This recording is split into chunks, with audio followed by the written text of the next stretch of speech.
untuk mata pelajaran ekonomi di SMA Negeri 1 Lahewa dalam materi ketenagakerjaan di Indonesia. Terima kasih. Selamat pagi semuanya. Bagaimana kabarnya pagi ini? Baik, Bu. Baik ya, bagus tuh. Walaupun hujan, walaupun anginnya kencang, tetapi kita masih bisa berkumpul di kelas virtual ini dengan senang.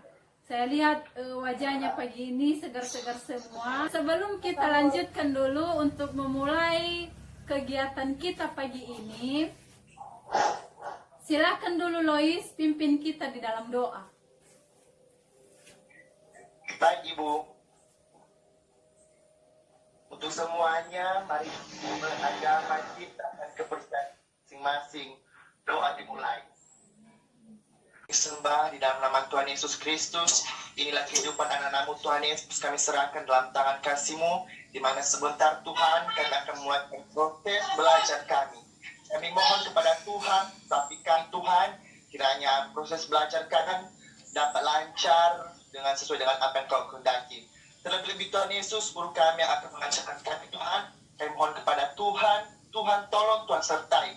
Tuhan memberikan kekuatan supaya Dia dapat mengajarkan kami sesuai dengan apa yang Kau kehendaki. Terlebih-lebih kami Tuhan Yesus, anak-anak-Mu yang akan mendapatkan pelajaran dari guru kami Tuhan, kami mohon kepada-Mu berikan ketenangan, berikan hati dan pikiran kami, kiranya apa segala mata pelajaran yang akan disampaikan oleh guru kami dapat menjadi pengetahuan kami di masa yang akan datang. Iblis setan yang ingin menghancurkan kehidupan kami pada saat ini Tuhan, kami tolak ikat di dalam nama Yesus Kristus. Tuhan, inilah doa kami, inilah permohonan kami, jangan menjadi kehendak kami, dan menjadi kehendak Tuhan di atas kerajaan surga. Terpuji Kau Bapa, terpuji Kau Yesus Kristus, kami bersyukur. Amin. Amin. Ya, terima kasih Lois. Baik, mengawali pagi yang indah ini di hari Senin yang cerah ini, walaupun sih keadaannya hujan, kita perlu bersyukur ya. Hari-hari yang sudah kita lewati itu terasa happy dan semangat kita rasakan walaupun kita dalam pembelajaran daring.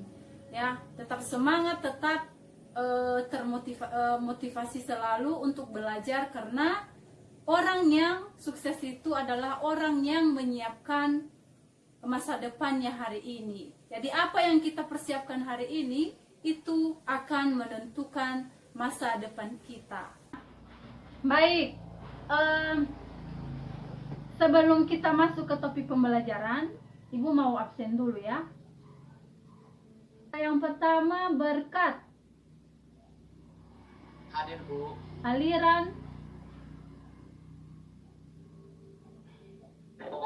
Betran. Hadir Bu. Dia. Hadir Bu. Ada. Angelis. Hadir, Bu. Esrani. Hadir, Bu. Fidelia. Halo Fidelia, hidupkan mic-nya. Itu masih mute apanya? Mic-nya. Fidelia. Oh, nggak bagus. Hadir, ya? Bu. Oh. Glorianis. Hadir, Bu. Indah.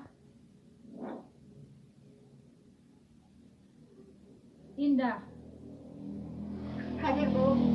Untuk hari ini kita akan masuk pada topik pembelajaran yang baru, yaitu tentang ketenaga kerjaan ya. Sebentar Ibu mau share screen PowerPoint-nya.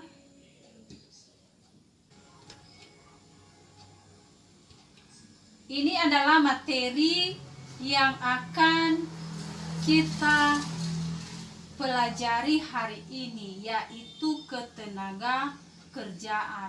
Nah,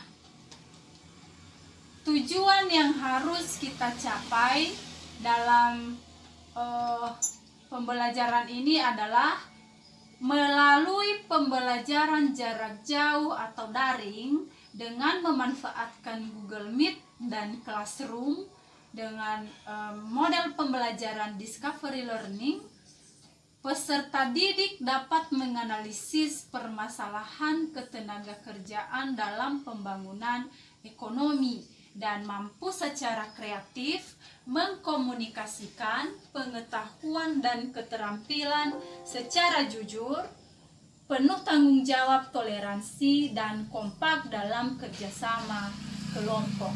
Itu dulu yang harus kita capai pada hari ini ya. Kemudian di sini nanti yang harus kalian lakukan adalah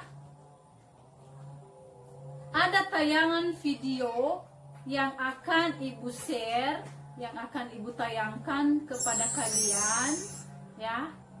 Dan yang kalian lakukan adalah coba kalian amati apa yang ada di dalam video tersebut, kemudian kalian buat pertanyaan, di mana pertanyaan itu nanti akan dijawab juga oleh temanmu. Nah, jadi untuk hari ini kita materinya dulu, bentar ya, kita materinya dulu adalah tentang ketenagakerjaan, kemudian ada tenaga kerja, ya, ada tenaga kerja, ada angkatan kerja, dan ada juga kesempatan kerja. Itu adalah kata kuncinya, ya.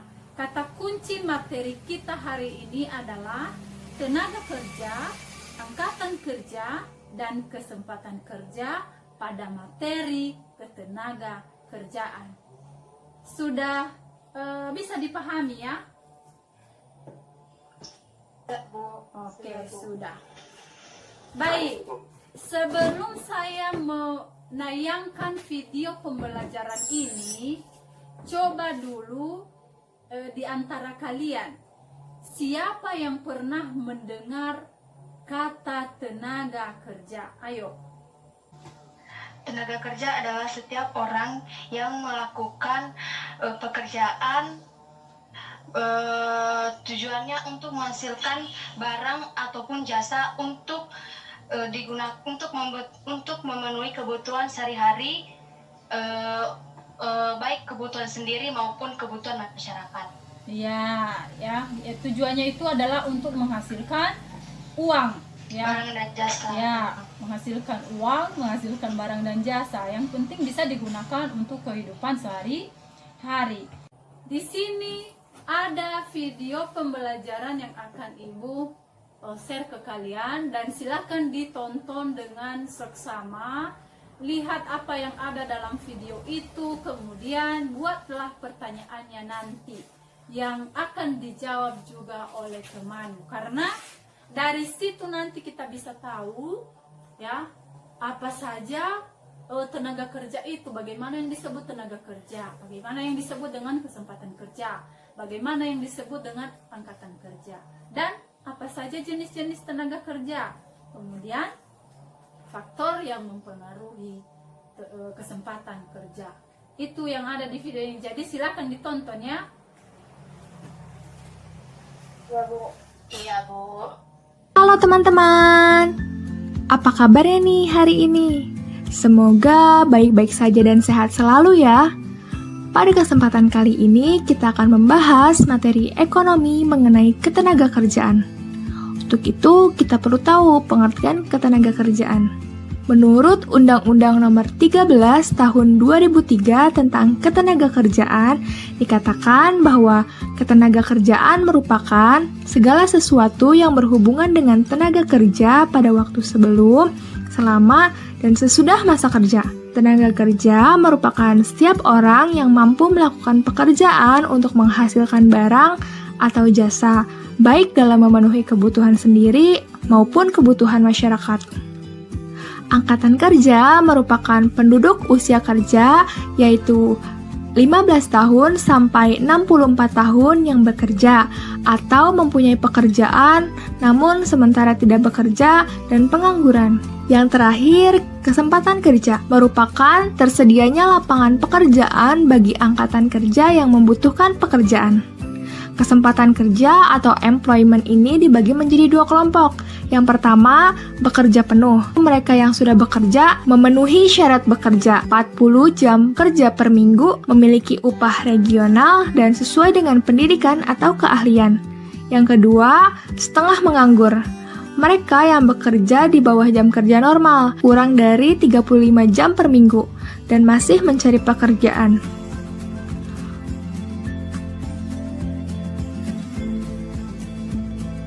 Selanjutnya yaitu faktor-faktor yang mempengaruhi kesempatan kerja.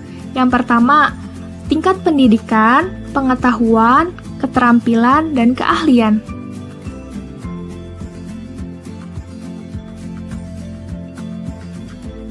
Yang kedua, lapangan kerja yang tersedia atau permintaan dan kebutuhan tenaga kerja.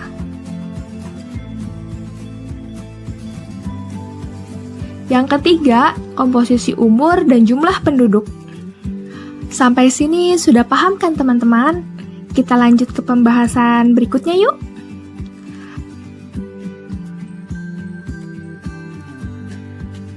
Klasifikasi tenaga kerja.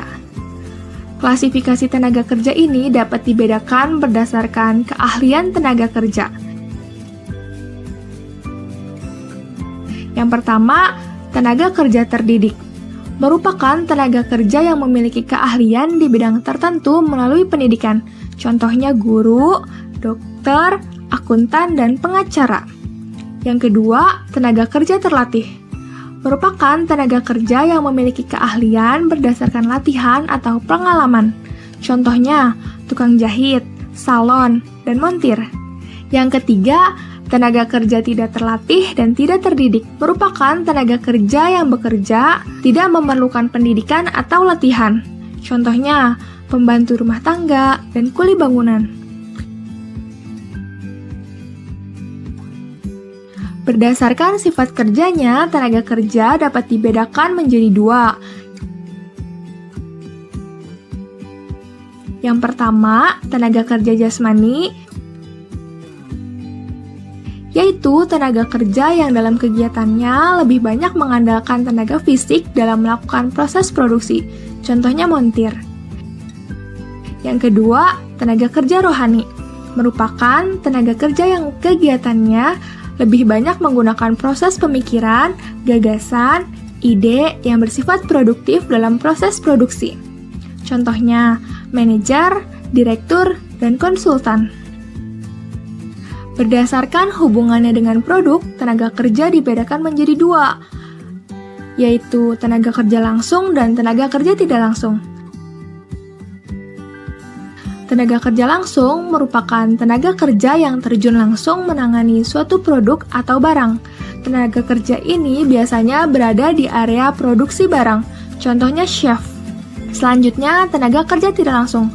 Mereka yang tetap berhubungan dengan produk atau barang, tetapi tidak terjun langsung dalam menangani produk atau barang tersebut. Contohnya kasir. Materi selanjutnya yaitu masalah ketenaga kerjaan. Pada kesempatan kali ini kita akan membahas 4 poin. Rendahnya kualitas tenaga kerja. Kualitas tenaga kerja suatu negara dapat ditentukan dengan melihat tingkat pendidikan negara tersebut. Di Indonesia, tenaga kerjanya masih dengan tingkat pendidikan yang rendah.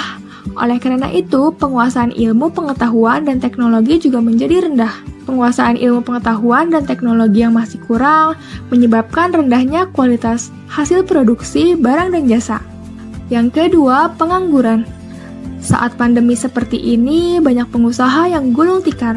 Akibatnya, banyak tenaga kerja yang terkena PHK atau diberhentikan, dan membuat angka pengangguran semakin meningkat. Yang ketiga, persebaran tenaga kerja yang tidak merata. Tenaga kerja di Indonesia ini terpusat di Pulau Jawa, padahal di daerah lain membutuhkan tenaga kerja, terutama pada sektor kehutanan, perkebunan, dan pertanian. Persebaran yang tidak merata ini menyebabkan sumber daya alam banyak yang menganggur dan belum diolah secara maksimal. Dan dampaknya, terjadi pemusatan tenaga kerja di Pulau Jawa, membuat peningkatan angka pengangguran. Yang keempat, jumlah angkatan kerja yang tidak seimbang dengan kesempatan kerja. Jumlah angkatan kerja yang banyak di Indonesia tidak seimbang dengan lapangan pekerjaan yang tersedia. Ternyata banyak juga ya masalah ketenaga kerjaan di Indonesia. Kita lanjut ke materi berikutnya, mengatasi masalah ketenaga kerjaan. Yang pertama, mengurangi tingkat pengangguran dilakukan dengan cara pengembangan usaha sektor formal dan usaha kecil, pembinaan generasi muda yang masuk angkatan kerja, mengadakan program transmigrasi, dan mengefektifkan pemberian informasi ketenaga kerjaan. Yang kedua, meningkatkan kualitas angkatan kerja dan tenaga kerja. Dapat dilakukan dengan cara melakukan perbaikan gizi dan kesehatan dengan memberikan jaminan sosial, pelatihan untuk pengembangan keahlian dan keterampilan kerja sesuai dengan kebutuhan pasar tenaga kerja, dan meningkatkan kualitas pendidikan masyarakat dengan menyelenggarakan program wajib belajar serta keterampilan wirausaha. Yang ketiga, meningkatkan kesejahteraan tenaga kerja. Dapat dilakukan dengan menetapkan upah minimum regional atau UMR, mengikuti setiap pekerja dalam asuransi jaminan sosial tenaga kerja, mewajibkan kepada perusahaan untuk memenuhi hak-hak tenaga kerja, dan menganjurkan kepada setiap perusahaan untuk meningkatkan kesehatan dan keselamatan kerja. Yang terakhir yaitu memperluas kesempatan kerja. Dilakukan dengan cara pengembangan industri, terutama pada industri padat karya, dan penyelenggaraan proyek-proyek pekerjaan umum. Pendidikan adalah tiket masa depan. Hari esok dimiliki oleh orang-orang yang mempersiapkan dirinya sejak hari ini. Semangat belajar teman-teman! Demikian ya tayangan videonya. Silakan diberikan pertanyaannya dan kita akan menjawabnya nanti secara bersama-sama. Oke, silakan Glory. Pertanyaan saya yaitu, apa yang dimaksud dengan industri padat karya dan bagaimana proses melakukan pengembangan industri padat karya? Oke.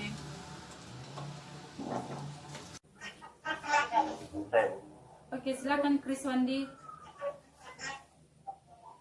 Baik, terima kasih atas kesempatan yang pada saya untuk menyampaikan satu pertanyaan dan tadi. Dan teman-teman, kita tadi telah menyaksikan video salah satu di antaranya tadi mengenai upaya mengatasi masalah dari sekian upaya-upaya dalam mengatasi masalah ketenagakerjaan di Indonesia. Satu di antaranya tadi adalah mengurangi tingkat pengangguran dalam mengurangi tingkat pengangguran. Itu menjadi pertanyaan saya, apakah upaya ini telah terlaksana dengan baik? Dan sudah. Mengapa masih ada pengangguran di Indonesia? Bahkan yang ada peningkatan pengangguran. Terima kasih. Baik, Chris Wandi. Berikutnya. Dial. Saya Bu. Ya. Ya. Tadi kita sudah melihat video yang ditampilkan. Di situ ada mengenai kesempatan kerja. Jadi kesempatan kerja ini dibagi menjadi dua. Untuk itu pertanyaan saya, apa yang dimaksud dengan kesempatan kerja penuh dan setengah menganggur dan contohnya? Baik, terima kasih Dial. Saya. Siapa? Veteran. Veteran. Saya mau bertanya, Bu. Ya, silakan. Berdasarkan video kan ada upaya mengatasi masalah ketenaga kerjaan di Indonesia. Ya. Salah satunya mengurangi tingkat pengangguran kan, Bu? Iya. Bagaimana mengurangi tingkat pengangguran jika pengangguran terus saja bertambah? Contohnya para mahasiswa yang baru saja tamat dan tidak memiliki pekerjaan. Mereka sama saja dengan pengangguran kan, Bu? Ya. Nah, jadi itu yang saya tanyakan, bagaimana mengurangi pengangguran jika pengangguran saja terus bertambah? Berarti pertanyaanmu hampir sama dengan Chris Wandi ya? Ya, Bu, kurang lebih begitu. Oke. Kita coba bahas satu-satu dulu. Siapa yang bisa memberikan jawabannya? Bebas memilih. Saya, Bu. Oh, silakan Tripaska. Saya akan menjawab pertanyaan dari kawan kami Glorianis mengenai pengertian padat karya Ya. dan bagaimana pengembangannya. Pengertian dari padat karya itu adalah kegiatan pembangunan proyek lebih banyak menggunakan tenaga manusia jika dibandingkan dengan tenaga mesin. Menggunakan tenaga manusia dalam jumlah yang besar. Tujuan utama dari program padat karya ini adalah untuk membuka lapangan kerja bagi keluarga-keluarga miskin yang kurang mampu dan mengalami kehilangan penghasilan atau pekerjaan tetap. Proyek padat karya ini juga wajib kita ketahui bahwa merupakan program pemerintah melalui Bappenas untuk memberikan lapangan kerja terutama yang kehilangan pekerjaannya pada masa yang sulit, misalnya pada masa pandemi ini. Dan salah satu contoh dari pekerjaan padat karya ini yaitu pekerjaan konstruksi seperti perbaikan jalan, saluran, dan sebagainya. Dan untuk pengembangannya, hal ini lebih ditunjukkan kepada pemerintah karena pemerintahlah yang menjalankan suatu kegiatan produksi padat karya ini melalui misalkan desa mengenai pembangunan jalan. Jadi di situ yang bekerja adalah masyarakat. Sekian, terima kasih, Bu. Sama seperti itu tadi. Kalau perusahaan di sini kan nggak ada. Berarti yang kita lihat di sini yang dilakukan pemerintah itu adalah salah satu juga upaya nanti mengatasi pengangguran. Walaupun tidak berkesinambungan dia atau berkelanjutan, bisa dibilang ini mengurangi pengangguran secara musiman. Ya, seperti penanganan proyek atau pembangunan yang sedang dilaksanakan biasanya itu di sini ya, mulai bulan 4 sampai bulan 12 itu proses pembangunannya itu berjalan ya. Jadi di situ bisa kita lihat ada banyak masyarakat yang berlomba-lomba ingin bekerja walaupun itu sebenarnya termasuk pada tenaga kerja terlatih atau tidak terlatih. Halo? Tidak terlatih. Ya, tidak terlatih. Ya, karena tidak butuh keahlian khusus untuk melakukan itu. Ya, contohnya mengangkat pasir itu tidak butuh keahlian khusus untuk melakukannya. Kemudian mencampur semen dengan pasir, ya, semua orang juga pasti bisa.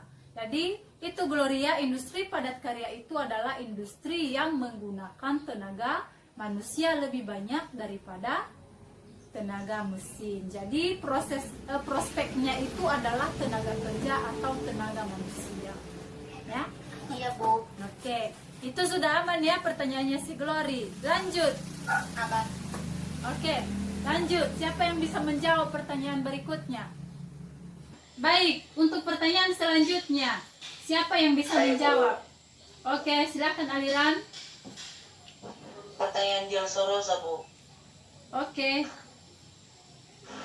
Silakan. Apa yang dimaksud dengan kesempatan kerja dan setengah pengangguran dan bagaimana contohnya? Kesempatan kerja adalah suatu keadaan ketika peluang kerja tersedia bagi para pencari kerja.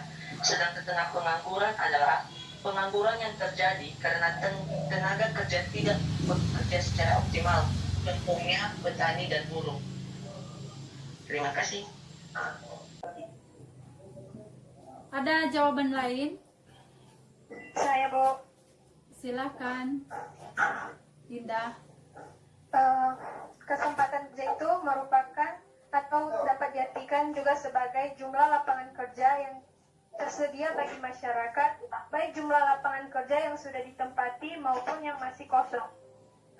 Dan pertanyaan Kriswani tadi kan, Bu, apa upaya mengatasi tingkat pengangguran sudah terlaksana dengan baik? Jika sudah, mengapa masih ada pengangguran? Bahkan ketika kita lihat yang ada bukan penurunan tapi peningkatan. Ya. Kalau soal upaya dulu dikatakan untuk upaya pemerintah sudah berusaha dengan baik. Mereka telah melaksanakan. Kan sudah kita ketahui tadi mengenai masalah pengangguran, di mana masalah ini makin bertambahnya jumlah kelahiran penduduk. Kemudian, mengapa Indonesia masih banyak penganggurannya? Karena Indonesia ini masih negara berkembang,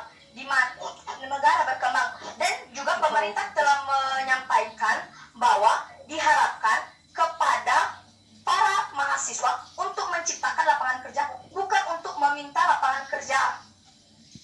Apalagi kita negara berkembang, bukanlah negara maju.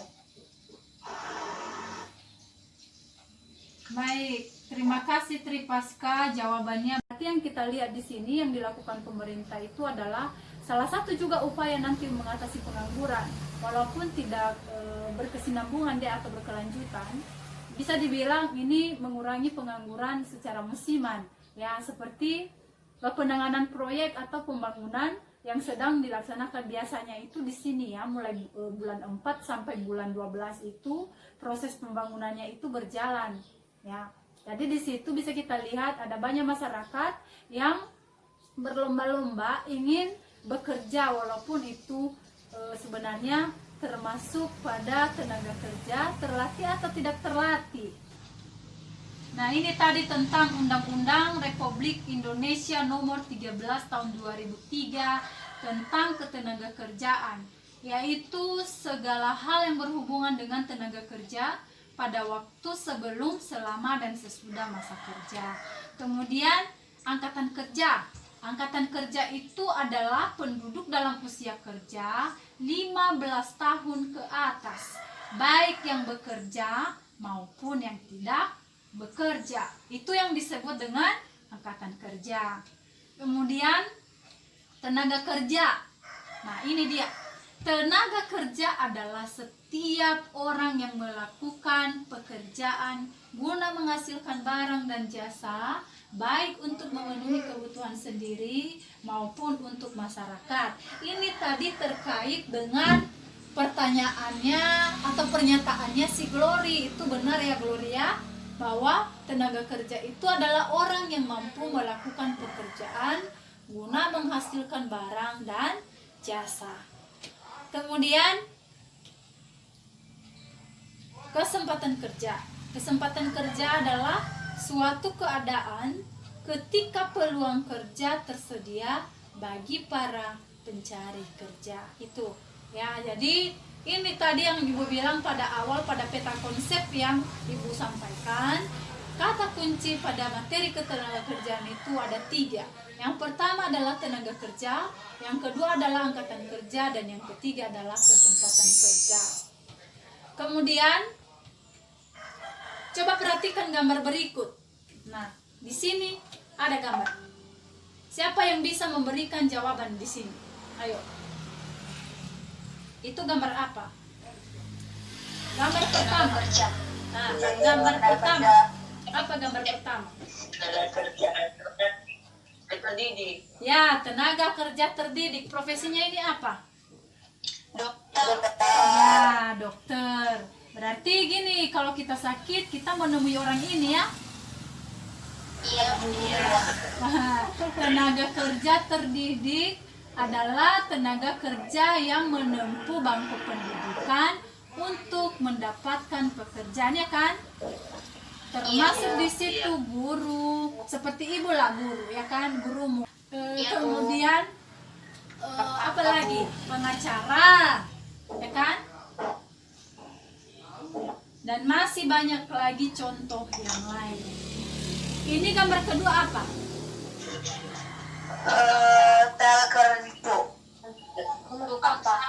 Nah, tukang sapu. Tukang sapu jalan. Tukang sapu jalan itu termasuk tenaga kerja apa? Tenaga kerja tidak terlatih dan tidak terdidik. Mantap. Ya, itu ya tukang sapu jalan. Dia tidak memiliki keahlian khusus untuk menyapu jalan. Siapapun ini bisa melakukannya. Termasuk saya, termasuk kamu juga. Jadi apa pesan moralnya dari sini? Melihat orang ini, saya jadi berpikir, kurangilah membuang sampah sembarangan. Kasihan kan tukang sapunya udah tua, terus banyak debu lagi. Nah, untuk meringankan pekerjaannya, kurangilah membuang sampah sembarangan ya. Saya Bu. Oke, silakan Mariti. Jadi pada hari ini saya bisa menyimpulkan bahwa pada pelajaran ketenagakerjaan ini bahwa pemerintah sebenarnya sudah berusaha supaya dapat meningkatkan tenaga kerja pada negara kita ini. Tapi sebenarnya faktor utama yang mempengaruhi semuanya itu adalah kita, penduduk pada suatu negara tersebut. Jadi ibaratnya yaitu dari kita, oleh kita, dan untuk kita. Jadi bertambahnya kualitas tenaga kerja pada suatu negara itu dipengaruhi oleh penduduknya. Jadi bagaimana kita penduduknya mencari peluang dan membuka kerja untuk diri kita sendiri maupun orang lain, sehingga perekonomian di dalam negara kita itu semakin bertambah. Demikian. Baik, Mareti, terima kasih. Terima kasih ya. Bagus. Nah. Oke, baik teman-teman, kesimpulan pembelajaran kita pada hari ini mengenai ketenagakerjaan. Yang pertama, menurut Undang-Undang Nomor 13 Tahun 2003 tentang ketenagakerjaan dibagi menjadi 4, yaitu pertama, ketenagakerjaan, yang kedua, tenaga kerja, dan ketiga, angkatan kerja, dan keempat, kesempatan kerja. Ada beberapa faktor yang memengaruhi kesempatan kerja. Ada 3 buah. Yang pertama, tingkat pendidikan, pengetahuan, keterampilan, dan keahlian. Yang kedua, lapangan kerja yang tersedia dan kebutuhan tenaga kerja. Yang ketiga, komposisi umur dan jumlah penduduk. Tenaga kerja dibagi menjadi beberapa berdasarkan keahliannya. Yang pertama, tenaga kerja terdidik, tenaga kerja terlatih, tenaga kerja tidak terlatih dan tidak terdidik. Tenaga kerja dibagi atas 2 berdasarkan sifatnya. Yang pertama, tenaga kerja jasmani, dan kedua, tenaga kerja rohani. Ada beberapa masalah mengenai ketenagakerjaan di Indonesia. Yang pertama, rendahnya kualitas tenaga kerja, dan kedua, pengangguran, dan ketiga, persebaran tenaga kerja yang tidak merata, dan keempat, jumlah angkatan kerja yang tidak seimbang. Dan ada beberapa upaya untuk mengatasi masalah ketenagakerjaan tersebut. Yang pertama, mengurangi tingkat pengangguran dengan cara imigrasi. Yang kedua, meningkatkan kualitas tenaga kerja. Yang ketiga, meningkatkan kesejahteraan tenaga kerja. Dan keempat, memperluas kesempatan kerja. Sekian dan terima kasih. Baik Dial, terima kasih. Dan kita sudah menjawabnya juga. Ibu sudah menjelaskan dengan detail dan kesimpulannya sudah juga sebagai refleksi.